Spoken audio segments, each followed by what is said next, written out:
Big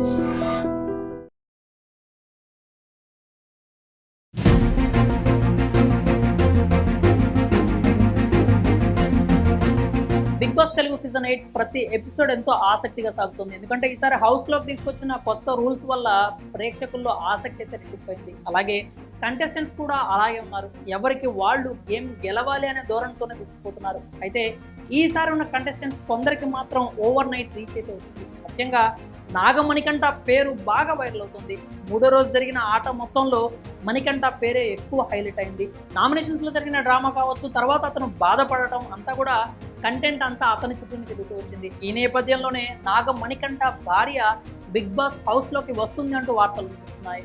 Nagamanikanta అంత త్వరగా audience connect కావడానికి కారణం అతని గతం. ప్రోమో నుంచి కూడా మణికంఠ తన గతాన్ని చెబుతూనే ఉన్నాడు. తండ్రి చనిపోయాడు, అమ్మ ఇంకో పెళ్లి చేసుకుంది, స్టెప్ ఫాదర్ అవమానించాడు, అమ్మ చనిపోగానే ఇంటి నుంచి బయటకు వచ్చేసాను, తనకు పెళ్ళయింది, కుమార్తె పుట్టింది, ఇప్పుడు భార్యతో కూడా కలిసి లేడు. ఇలా ఇదంతా విన్న తర్వాత ఆడియన్స్ మణికంఠ ఫ్లాష్ బ్యాక్ అయితే కనెక్ట్ అయిపోయారు.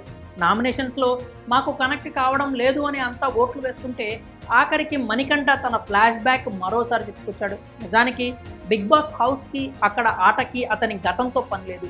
హౌస్మేట్స్ కూడా అదే చెప్పారు. పృథ్వీ అయితే సింపతి గేమర్ అని ట్యాగ్ కూడా ఇచ్చేశాడు.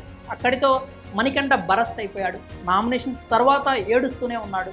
నామినేషన్ సమయంలో చీఫ్గా ఉన్న యష్మికి మణికంఠకు కాస్త వాదన కూడా జరిగింది. ఆమె క్లాప్స్ కొట్టడంతో కాస్త నెగిటివ్ అయింది అనుకుంది కావచ్చు. తర్వాత ఎంతగానో ఏడ్చింది. అలాగే మణికంఠను కలిసి ఓదార్చే ప్రయత్నం కూడా చేసింది.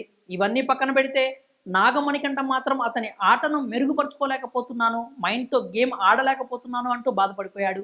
సీత, నిఖిల్ ఇద్దరు కూర్చొని మణికంఠను మోటివేట్ చేసే ప్రయత్నం చేశారు. అతడిని ఓదార్చడం వాళ్ళ వల్ల కూడా కాలేదు. నేను ట్రాన్స్పరెంట్గా ఉంటే మీకు అర్థం కావడం లేదు అంటూ ఆవేదన వ్యక్తం చేశాడు. తాను పెట్టుకున్న విగ్గును కూడా తీసి పడేసి ఇది నా రియాలిటీ, ఇదే నేను అంటూ ఎమోషనల్ అయ్యాడు. అది చూసిన ఆడియన్స్ కూడా నాగమణికంఠ బాధను అర్థం చేసుకున్నారు. అతను జెన్యూన్గానే ఉన్నాడు, సింపతి ప్లేయర్ కాదు అంటూ తమ అభిప్రాయాలను వ్యక్తం చేస్తున్నారు. సాధారణంగా బిగ్ బాస్ హౌస్కి కావాల్సింది ఇలాంటి కంటెస్టెంట్సే. ఎంత భావోద్వేగపరిత కథ ఉంటే వారికి అంత రీచ్ ఉంటుంది. కాబట్టి నాగమణికంఠ ఎపిసోడ్ వాళ్లకు ఇంత బాగా పనికొస్తుందని వాళ్ళు కూడా ఊహించుండరు. షో స్టార్ట్ అయిన 4 రోజులుగా అతని పేరే వైరల్ అవుతోంది. ఈ అవకాశాన్ని బిగ్ బాస్ కూడా సద్వినియోగం చేసుకునేలాగా కనిపిస్తున్నాడు. బాగా ఎమోషనల్ అయిన నాగమణికంఠతో కన్ఫెషన్ రూమ్లో బిగ్ బాస్ మాట్లాడాడు. మానసికంగా అతనికి ధైర్యం చెప్పాడు. అలాగే మాటల్లో మణికంఠ దేని గురించి అయితే భయపడుతున్నాడో దాని గురించి అస్సలు చింతించాల్సిన అవసరం లేదు అన్నాడు. అంటే నాగమణికంఠతో ఇప్పుడే ఎలిమినేట్ కావు, ధైర్యంగా ఉండు అని చెప్పినట్లు అనిపించింది. ఇప్పుడు కనుక నాగమణికంఠను ఫ్యామిలీ వీక్ వరకు ఉంచి భార్యను తీసుకొచ్చి హౌస్లో కలిపేస్తే షోకు వచ్చే మైలేజ్ అంతా ఇంత కాదు. కాబట్టి ఆ దారిలో ప్లాన్ చేసే అవకాశం కూడా లేకపోలేదు. ఈ నేపథ్యంలోనే బిగ్ బాస్ హౌస్లోకి నాగమణికంఠ భార్య, కుమార్తె వస్తున్నారంటూ వార్తలు వస్తున్నాయి. తనకు భార్య, కూతురు కావాలని మణికంఠ కూడా కోరుకుంటున్నాడు. మరి ఈ బిగ్ బాస్ షో వల్ల అతని కోరిక తీరుతుందో లేదో చూడాలి.